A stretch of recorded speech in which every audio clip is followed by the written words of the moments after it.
Praise the Lord. ஆண்டவரும் அருமை இரட்சகருமாகிய இயேசு கிறிஸ்துவின் நாமத்தில் நான் உங்களை வாழ்த்துகிறேன். மறுபடியுமாக கர்த்தருடைய பரிசுத்தம் உள்ள சன்னிதானத்திலிருந்து கர்த்தருடைய பரிசுத்தமான வார்த்தைகள் மூலமாய் உங்களை சந்திப்பது மிகுந்த மகிழ்ச்சி. ஆண்டவருடைய பெரிதான கிருபையினால இந்த வாரம் நாம் தொடர்ந்து தியானிக்கும்படி கர்த்தர் நமக்கு தந்திருக்கிற வார்த்தை தலைப்பு உலகத்தில் உண்டான கேடு. இந்த உலகத்தில் எதனால் நமக்கு கேடு உண்டாகிறது அப்படிங்கிறத பார்த்தோம். மேட்டிமையினால் கேடு வருது. பொல்லாதவர்களும் எத்தர்களுமாய் இருக்கிறவர்கள் மோசம் போக்குகிறவர்களும் மோசம் போகிறவர்களுமாய் இருந்து மேலும் மேலும் கேடு அடைவாங்கன்னு பார்த்தோம். அது மாத்திரமல்ல, இச்சையினால் உண்டான கேடு அப்படின்னு சொல்லி பார்த்தோம். சரியா? இச்சையினால் உலகத்தில் உண்டான கேட்டுக்கு தப்பி அப்படின்னு பார்த்தோம். என்ன இச்சை? மாம்ச இச்சையாக இருக்கலாம், பண ஆசையாக இருக்கலாம். ஏன்னா அது அநேகரை கேடில் விழுவதற்கு அது காரணமாக இருக்கிறது அப்படிங்கிறத நம்ம பார்த்தோம். இன்றைக்கு அப்போஸ்தலனாகிய பேதுரு மூலமாக சொல்லப்படுற காரியத்தை இன்றைக்கும் நம்ம நாளைக்கும் பார்ப்போம். இன்னும் ஏராளமான காரியங்கள் உண்டு. கர்த்தர் நாம் அதை அறிந்து கொள்வதற்கு நமக்கு கிருபை தருவாராக. நான் வாசிக்கிறேன் பாருங்க. 2 பேதுரு 2வது அதிகாரத்தில் மிக அழகான ஒரு வார்த்தை சொல்லப்பட்டிருக்கு. 2 பேதுரு 2:1. கள்ள தீர்க்கதரிசிகளும் ஜனங்களுக்குள்ளே இருந்தார்கள், அப்படியே உங்களுக்குள்ளும் கள்ள போதகர்கள் இருப்பார்கள். நன்றாய் கவனியுங்கள். உங்களுக்குள்ளும் கள்ள போதகர்கள் இருப்பார்கள். அவர்கள் கேட்டுக்கு ஏதுவான வேத புரட்டுகளை, எதற்கு ஏதுவானது? கேட்டுக்கு ஏதுவான வேத புரட்டுகளை. அப்போ புரிஞ்சுக்கிடுங்க, வேத புரட்டு எதை கொண்டு வரனா? கேடை கொண்டு வரும். கேட்டுக்கு ஏதுவானது. சரியா?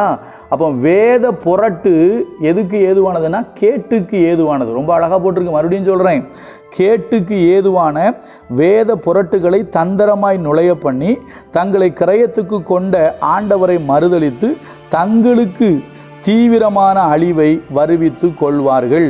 அவர்களுடைய கெட்ட நடக்கைகளை அநேகர் பின்பற்றுவார்கள். அவர்கள் நிமித்தம் சத்திய மார்க்கம் தூஷிக்கப்படும். இப்போ இந்த வசனம் அப்படியே இந்த காலகட்டத்துக்கு அப்படியே பொருந்துகிறது. எப்படி?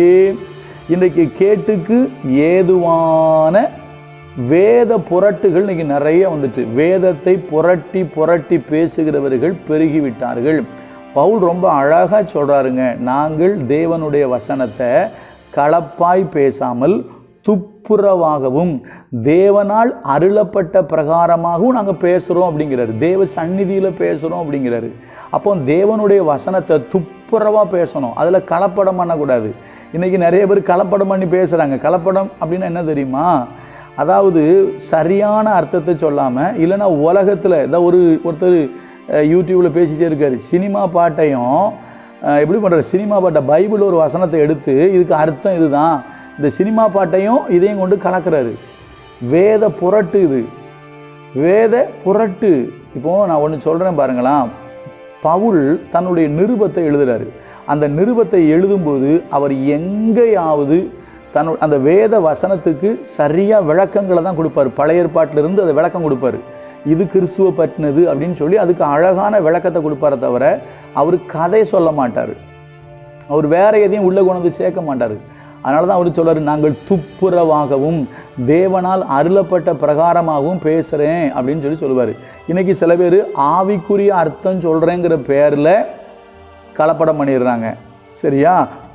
அது துப்புரவெல்லாம் போயிடுது. சில பேர் ஆவிக்குரிய அர்த்தம், சில பேர் எங்கேயாவது கற்றுக்கிட்டு வந்து எதையாவது கேட்டுட்டு வந்து இல்லாதது பொல்லாதது சொல்கிறவங்களாம் இன்றைக்கி பெருகிட்டாங்க. வேத புரட்டுகள் இன்றைக்கி பெருகிருச்சு. நன்றா நீங்கள் கவனித்துக் கொள்ளுங்கள். வேத புரட்டு நீங்கள் ரொம்ப எச்சரிக்கையாக இல்லைன்னா அது உங்களை பாதிச்சிடும். நான் ஒரு சின்ன எக்ஸாம்பிள் சொல்கிறேன். என்னுடைய மனதை அது பாதித்ததுனால நான் சொல்கிறேன். என்ன அப்படின்னு கேட்டிங்கன்னா, இயேசு கிறிஸ்து தரையில் எழுதினார். எப்படி? இயேசு கிறிஸ்து தரையில் எழுதினார். என்ன எழுதினார் நீங்கள் சொல்லுங்கள். நான் ஜெபம் பண்ணேன், ஆண்டவரே, நிறைய பேர் யூடியூப்பில் அவர் அதை எழுதியிருப்பார், இதை எழுதியிருப்பார், அப்படி இப்படின்னு சொல்கிறாங்க. கருணாமூர்த்திங்கிற ஒரு படம் வந்துச்சு, நமக்கு தெரியும். ஜீசஸ்னு ஒரு படம் வந்துச்சு, நமக்கு தெரியும். அதில் என்ன காமிப்பாங்க? அவர் தரையில் அவர்கள் செய்த பாவத்தை எழுதினதாக அதில் காமிப்பாங்க. சரியா? இப்போ எனக்கு ஒரு பெரிய இது ஆண்டவர்கிட்ட நான் கேட்கும்போது ஏன் உள்ளத்தில் பட்டதை நான் உங்களுக்கு சொல்கிறேன். இப்போ இயேசு தரையில் எழுதினார் என்று நமக்கு எழுதினது யாருன்னா யோவான். அந்த யோவான் அதை எழுதலை. சரியா? பிலாத்து என்ன எழுதினார் என்பதை எழுதின யோவான் இயேசு என்ன எழுதினாருங்கிறது என்ன செய்யலை, எழுதலை. அதற்கு பின்பு இயேசு கிறிஸ்துனுடைய காரியங்களை குறித்து ஆழமான வெளிப்பாடுகளை பெற்றுக்கொண்டவர் யாருன்னா அப்போஸ்தலனாகிய பவுல். அவரும் அதை பற்றி எதுவும் என்ன செய்யலை, எழுதலை. ஆண்டவர் எங்கேயாவது வேதத்தில் சொல்லி வச்சிருக்காருன்னு பார்த்தா அவர் எங்கேயும் சொல்லியும் வைக்கலை. நல்லா ஒன்று புரிஞ்சுக்கிடுங்க, மறைவானது யாருக்குரியதுன்னா தேவனுக்குரியது. பைபிளில் போட்டிருக்கு, சில பேர் காணாதவைகளில் துணிவாய் நுழைந்து. இன்றைக்கி நிறைய பேர் இயேசு அதை எழுதினார் இதை எழுதினாருன்னு சொல்லிட்டு யூடியூப்பில் நிறைய பிரசங்கம் இருக்குது. நான் தைரியமாக மனசாட்சி தொட்டு சொல்கிறேன், இயேசு என்ன எழுதினாருன்னு எனக்கு தெரியாது. நிச்சயமாக சொல்கிறேன், இயேசு என்ன எழுதினார் என்று எனக்கு தெரியாது. ஏன்னா அது பைபிளில் எங்கேயும் இல்லை, அது பைபிளில் எங்கேயும் இல்லை. அதனால் அதாவது பைபிளில் இருக்கிற மற்ற வசனத்துக்கு என்ன சொல்கிறது, மற்ற இடங்களில் வேதத்துக்குள்ளே அதுக்கு வெளிப்பாடு இல்லை.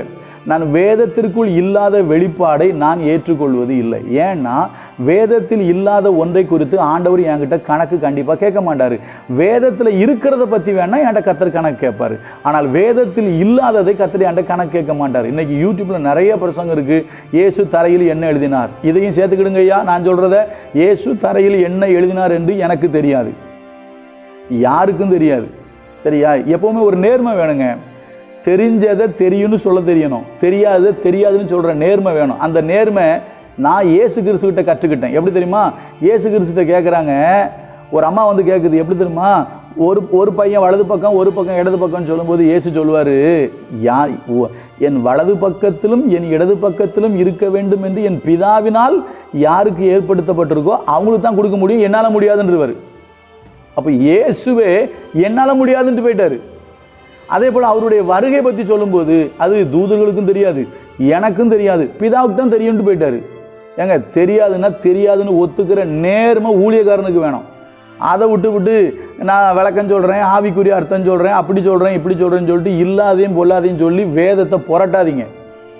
இன்றைக்கி இப்படி தான் வேத புரட்டு நிறையா வருது. இன்னொரு கொடுமையை சொல்கிறேன். இன்னொருத்தர் சொல்கிறார், இயேசு கிறிஸ்து கப்பலில் இதில் படகில் வந்து தலையணை வைத்து தூங்கி கொண்டு போனார். அதுக்கு அவர் விளக்கம் சொல்கிறார், இல்லை, அவர் தூங்க மாட்டார். நான் சொல்கிறேன், இயேசு நிச்சயமாக தூங்கினாருங்க. ஏன்னா அவர் 100% கடவுளாகவும் 100% மனுஷனாகவும் இருக்கிறார். அதுக்கு விளக்கம் எடுக்கிறாங்க பழைய ஏற்பாட்டில் வசனம், இஸ்ரவேலை காக்கிறவர் உறங்குவதும் இல்லை தூங்குவதும் இல்லை. உண்மைதான், அது தேவனாக இருக்கும்போது தூங்கலை, இப்போ மனுஷனாக இருக்கும்போது தூங்குவார். இப்படி வேதத்தை கொஞ்சம் பகுத்தறியாமல் வசனத்தை என்ன சொல்கிறது புரட்டி பேசுகிறாங்க. இன்னும் சொல்ல போனால் நிறைய வேதனையாக இருக்குது. அதனால் யாரையும் குறை சொல்கிறதுக்கு சொல்லலை, கொஞ்சம் எச்சரிக்கையாக இருங்க. ஊழியக்காரங்களும் வசனங்களை கொஞ்சம் கவனமாக பேசுங்க. இந்த வசனத்துக்கு அர்த்தம் தெரியலையா, இந்த வசனத்துக்கு ஒரு வெளிப்பாடு உள்ள பைபிளில் இல்லையா, இதை பற்றி பரலோகத்தில் போய் பார்த்துக்கலாம் பிரதர் அப்படின்னு சொல்லி முடிச்சிருங்க. இதுக்கு விளக்கத்தை ஆண்டவர் தருவாருங்கன்னு சொல்லுங்கள். இயேசுநாதர் சொன்னாங்க, எனக்கு தெரியாதுன்னு இயேசு சொன்னாருங்க. அவரை விடவா நம்ம இயேசு கிறிஸ்துவ இது எனக்கு தெரியாதுமா எனக்கு முடியாதுமான்னு சொன்னாருங்க. அவரை விட நம்ம யாரும் மேலானவங்க கிடையாது. தெரியாத போய் அவர் அதை எழுதியிருப்பார், அவரை இது எழுதியிருப்பார், எனக்கு அந்த விளக்கம் வந்துச்சு, எனக்கு இந்த விளக்கம் வந்துச்சு. பைபிளில் இல்லாத விளக்கத்தை நம்ம எப்படிங்க ஏற்றுக்கொள்ள முடியும்? வேதத்தில் இருக்கிறதா ஒன்று புரிஞ்சுக்கிடுங்க. வேதத்துக்கு உள்ளேயே வெளிப்பாடு வேணும். வேதத்துக்கு வெளியே வெளிப்பாடு வந்து சிக்கிக்கிடும். வேதத்துக்கு உள்ளே இருந்தால் வெளிப்பாடு வரணும். சரிங்களா? உள்ளுக்குள்ளே இருக்கிறத நீங்கள் பேசுனீங்கன்னா நம்ம நியாய தீர்ப்பில் தப்பிச்சிடலாம். இல்லைன்னா அவர் கேட்பார், ஏப்பா இந்த பைபிளே நமக்கு எழுதி கொடுக்கலையப்பா, நான் சொல்லாத வசனத்தை நீ பேசுறியப்பான்னு கேட்பார் நம்மளை. அதனால் வேத வசனத்தை புரட்டாதீங்க. உங்கள் சௌரியத்துக்கு ஆவிக்குரிய அர்த்தம் சொல்கிறேன், அப்படி சொல்கிறேன் இப்படி சொல்கிறேன்னு சொல்லிட்டு இல்லாதையும் பொல்லாதையும் என்ன செய்யாதீங்க, சொல்லாதீங்க. அதுக்கு அர்த்தம்னா அது வேறு பக்கம் இருக்கும், பைபிளுக்குள்ளேயே இருக்கும். நீங்கள் பைபிளுக்குள்ளேயே தேடுங்க. ஒழுங்காக பைபிள் படிச்சிங்கன்னா பைபிளுக்குள்ளேயே அதுக்கு விளக்கம் இருக்குது. பைபிளுக்குள்ளேயே இல்லாத விளக்கத்தை நீங்கள் இல்லாதையும் பொல்லாதையும் என்ன செய்யாதீங்க, சொல்லாதீங்க. ஏன்னா இந்த காலம் அப்படி போயிட்டு இருக்கு. வேத புரட்டு அதிகமாகிட்டு இருக்கு. வசனத்தை புரட்டி பேசுகிறவங்க பெருகிட்டாங்க. இன்றைக்கி நிறைய யூடியூப் சேனல் இருக்குது, நிறைய மெசேஜ் வருது. பல பேர் பிரசங்கம் பண்ணுவது வேத புரட்டு, வேதத்தை புரட்டுகிறார்கள். அதனால தான் இங்கே போட்டிருக்கு, என்ன போட்டிருக்குன்னா, கள்ள போதகர்கள் இருப்பார்கள், அவர்கள் கேட்டுக்கு ஏதுவான வேத புரட்டுகளை. அப்போ வேத புரட்டு எதை உண்டாக்குமா? கேடை தான் கொண்டு வரும். இந்த வேத புரட்டு இங்கேயும் கேடு அங்கேயும் கேட்டுக்கு தான் நம்மளை கொண்டு போய் விடும், பரலோகத்தில் கொண்டு போய் விடாது. அதனால் எச்சரிக்கையாக இருங்க. வேத புரட்டுகளுக்கு எச்சரிக்கையாக இருங்க. இன்னைக்கு வேதத்தை புரட்டுறவங்க பெருகிட்டாங்க. வேதத்துக்கு தவறான விளக்கம் கொடுக்குறவங்க, வசனத்துக்கு தவறான அர்த்தம் சொல்கிறவங்க, வேதத்தை புரட்டுகிற கூட்டம் பெருகிவிட்டது. அவர்களுக்கு ஐயோ.